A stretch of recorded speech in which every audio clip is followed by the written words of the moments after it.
Welcome back, and thanks for tuning in to our latest deep dive into the world of Reddit cheating stories. If you haven't already, be sure to subscribe, because this one is a wild ride. Buckle up, because what you're about to hear is nothing short of a heartbreak rollercoaster, a tale of betrayal, deception, and the gut-wrenching realization that sometimes the people we trust the most are the ones who shatter us completely. For 8 years, Mark believed he was living the dream. His wife, Sarah, was everything he had ever wanted, beautiful, intelligent, and blessed with a laugh so infectious that it could brighten even his darkest days. Together, they had built what seemed like a picture-perfect life, a charming little house, complete with an actual white picket fence, and a dog named Winston, who, in hindsight, probably had a better grasp on loyalty than some humans Mark had come to know. Like any marriage, theirs wasn't flawless. There were disagreements, petty arguments over whose turn it was to do the dishes. Somehow, it always ended up being his, occasional bickering over forgotten date nights, and the exasperated sighs that came with the classic, "Why don't you ever listen to me?" But through it all, Mark had always believed in them. They communicated. They compromised. And no matter what, they always found their way back to each other. Or so he thought. Lately, something had shifted. Sarah had become distant, her mind seemingly elsewhere. She started coming home late from work, always armed with an excuse about urgent projects and impossible deadlines. Their conversations felt strained, their once effortless laughter now replaced by an unsettling silence. When Mark asked if something was wrong, she waved it off as stress, just work stress. And because he wanted to believe her, he did. He convinced himself that this was just a rough patch, a phase that would pass with time. What he didn't realize was that he was already standing on the edge of a cliff, oblivious to the fall that was about to come. Then, one evening, Sarah suggested something unexpected: couples therapy.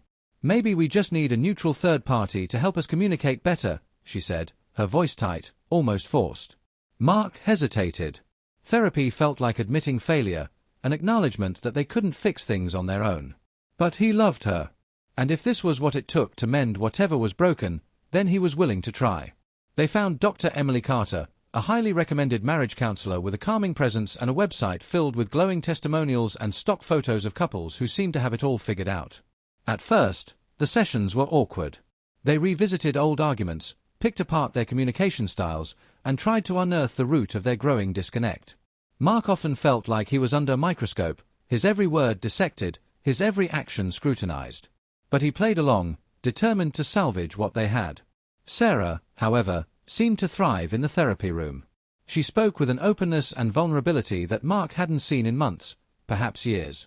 She shared her frustrations, her unmet needs, and the parts of their relationship that left her feeling hollow. And he listened, even when her words stung. Dr. Carter, with her gentle nods and carefully measured responses, guided them through each session.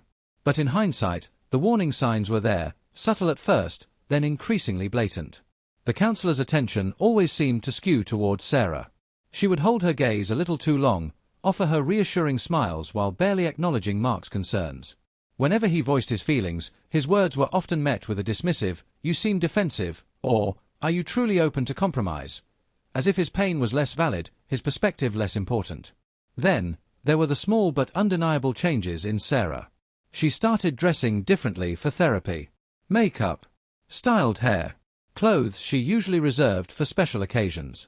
When Mark asked about it, she brushed him off with a casual, "I just want to make a good impression." The late-night phone calls followed. Sarah claimed they were from Dr. Carter, checking in, offering extra support. The calls stretched on for hours, soft whispers, stifled laughter, a connection that Mark wasn't a part of. When he questioned her, she insisted it was all part of the process. He wanted to believe her. God, he wanted to believe her. But the pit in his stomach grew heavier with every passing day. And then came the moment of truth. It was a Saturday like any other. Sarah had a therapy appointment, and Mark planned to spend the day tackling chores and catching a game. Sometime around noon, he realized they were out of groceries and decided to make a quick run to the store. But as he drove, a simple mistake changed everything. He had forgotten his wallet. Turning the car around, he headed back home, completely unaware that he was about to walk straight into a nightmare. The moment Mark pulled into the driveway, a ripple of confusion swept through him. Sarah's car was still there. By now, her therapy session should have ended. Maybe she had stayed behind to grab coffee with Dr. Carter. Maybe she had lost track of time. Simple explanations, rational, logical. But something about it didn't sit right. Shaking off the unease, he stepped out of the car and unlocked the front door. The house was unsettlingly quiet. No distant hum of the television, no sound of Winston padding across the floor to greet him. A strange stillness hung in the air. "Sarah," he called out, his voice cutting through the silence. No answer. He walked toward the bedroom, intending to grab his forgotten wallet and leave. But just as he passed the living room, something made him stop, a sound, faint but unmistakable. A soft, rhythmic moaning. His breath caught in his throat. For a moment, he stood frozen, his mind racing to make sense of what he was hearing. But deep down, he already knew. A sickening weight settled in his chest as he reached for the doorknob, his fingers trembling. With a slow, deliberate motion, he pushed the door open. And there, tangled together on the couch, were Sarah and Dr. Emily Carter. The world seemed to slow, time stretching into an agonizing eternity.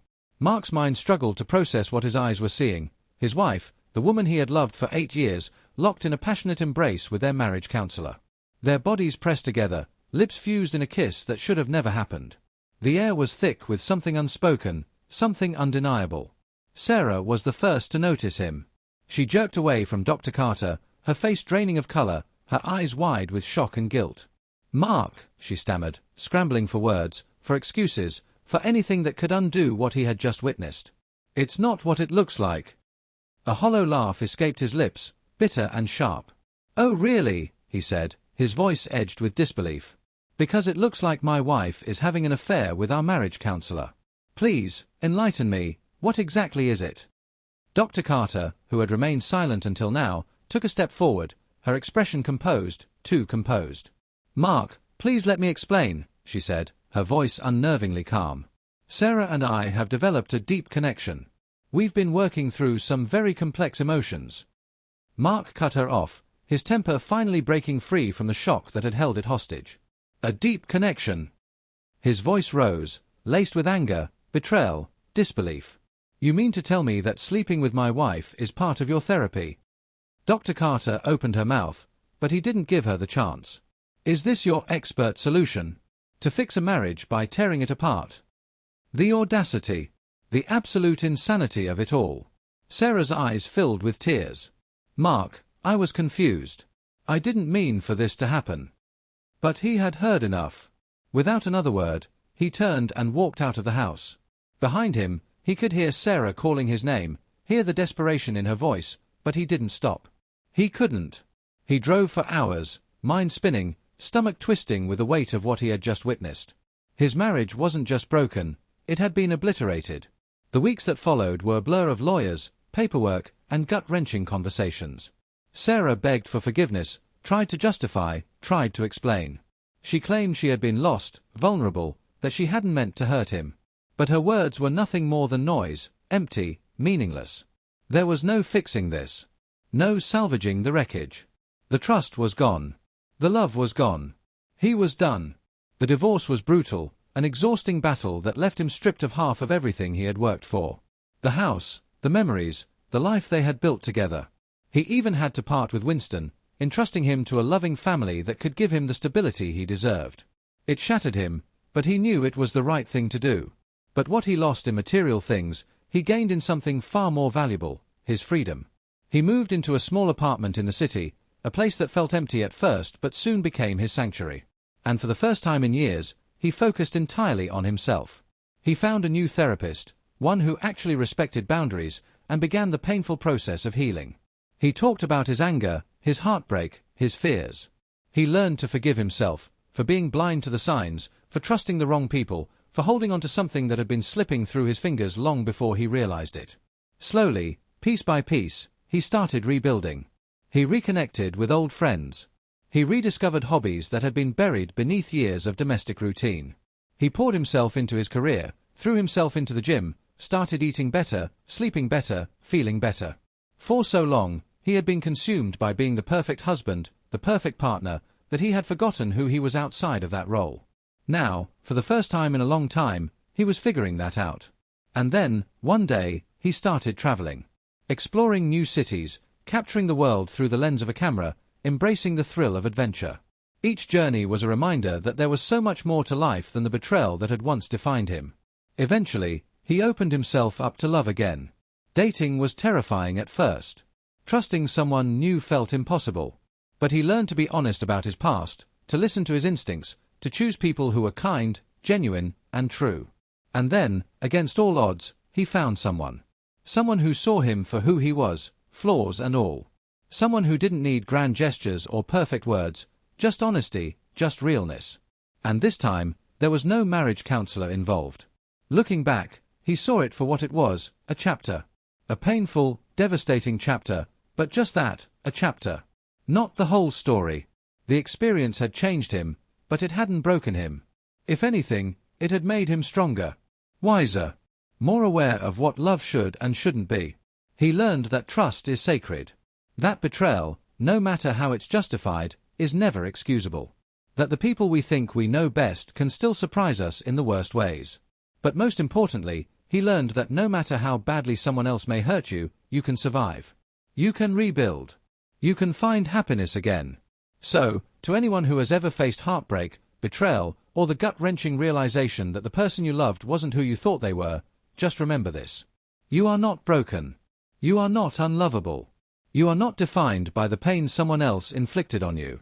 Keep moving forward, one step at a time. And maybe, just maybe, you'll find your own happy ending.